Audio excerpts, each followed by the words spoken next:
கழிச்சு பிறந்த ஒரு ரொம்ப ஸ்பெஷல் காட் சைல்டு யாருன்னு கேட்டீங்கன்னா மெத்துசலா. அவர் ரொம்ப கடல் கொடுத்த ஒரு பெரிய கிஃப்டா தான் நான் நினைக்கிறேன். 2 வருஷம் கழிச்சா ரொம்ப பாடுகள் மத்தியில பிறந்தா. ரொம்ப ரத்தம் போய் ஐசியூல ஒரு 3 நாள் இருந்து பிளட் ஒரு 4 பாயிண்ட் லாஸ்டா இருந்து இன்னும் அதை நினைக்கும் போது இதோ நேற்று நடந்த ஒரு இன்சிடென்ட் மாதிரி தான் எனக்கு இருக்கு. நான் அப்படிதான் அவன் பிறந்த கதை. நான் ஐசியூல இருந்தேன். என் குழந்தை பிறந்து 6:15 பிறந்தேன். ஆனா நான் அவனை இது 13:30 மணிக்கு தான் பார்த்தேன். ஒரு 3 ஹவர் அவனுக்கு பால் இல்லாம அழுது ஒரு கண்ணீரோட அழுகையோடு பிறந்த குழந்தை. ஆனா ஒரு ஆசீர்வாதமா வளர்ந்துட்டு இருக்கான். ஆனா 2வது குழந்தைக்காக நான் ஒரு நாளும் 2வது குழந்தைக்காக பிளான் பண்ணல. ஃபேமிலியில யாருமே எதிர்பார்க்கல. ஏன்னா ஃபர்ஸ்டே ரொம்ப ஒரு சீரியஸான ஒரு கண்டிஷன்ல குழந்தை பிறந்ததுனால 2வது வேண்டாம் அப்படின்னு தான் இருந்தோம். கடவுள் பாருங்களேன், நம்ம நிறைய காரியங்களை சொல்லுவோம்.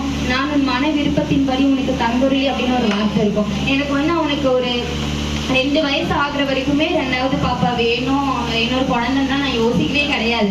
ஒன்னே போதும், ஒன்னு கஷ்டப்படி கிருபையில நல்லா வளர்த்து நல்லா பெருசாக்கி நல்லா படிக்க வச்சா போதும் அப்படின்னு தான் நான் இருந்தேன்.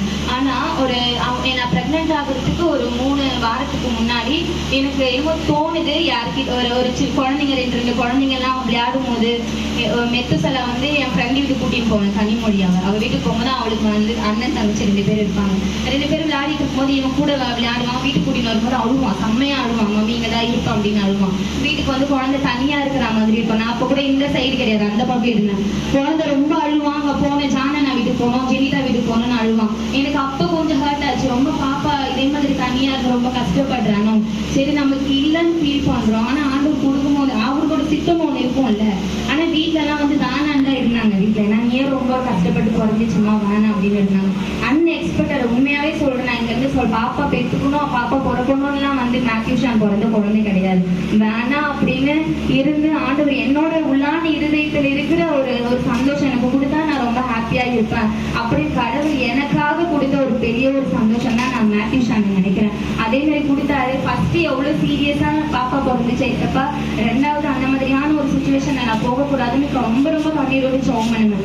2வதுக்கு எனக்கு பெயினே வரல. 27ஆம் தேதி டேட் கொடுத்தாங்க. நாளைக்கு டேட் கொடுத்துருக்காங்க.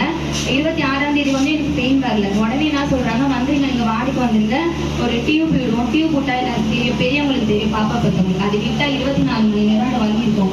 அதுக்கப்புறம் யூட்ரஸ் ஓபன் ஆகி அதுக்கப்புறம் பெயின் வலி வரதுக்கு ஒரு 2 நாள் ஆகும். அது நரக வேதனை சொல்லிட்டாங்க. ஒரே அழ என்னால தாங்க முடியல.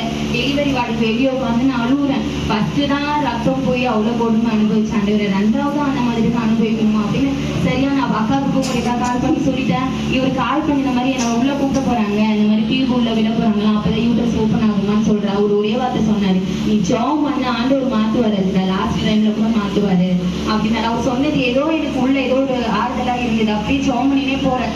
அதை கூப்பிட்டாங்க லாஸ்ட். அது இந்த நேரத்துக்கு கூட மேத்யூ ஒன்னும் பிறக்கல. நைட்டு 8:15 தான் பிறந்தான் அவன். இந்த டைம்ல நான் டெலிவரி வார்டுக்குள்ள இருக்கு. எனக்கு இன்னும் ஞாபகம் இருக்குது. இந்த நேரத்துல டெலிவரி வார்டுக்குள்ள உள்ள போற இன்ஜெக்ஷன் போடுறதுக்காக டியூப் வைக்கிறதுக்காக கடுமான்னு சொல்லிட்டாங்க. உள்ள டியூப் வைக்க போறாங்க. டாக்டர் உடனே கூப்பிட்டு இவங்களுக்கு யூட்ரஸ் ஓப்பன் ஆயிடுச்சு, டியூப் எல்லாம் வைக்க வேணாம் அப்படின்னு என்ன அனுப்பிட்டாங்க.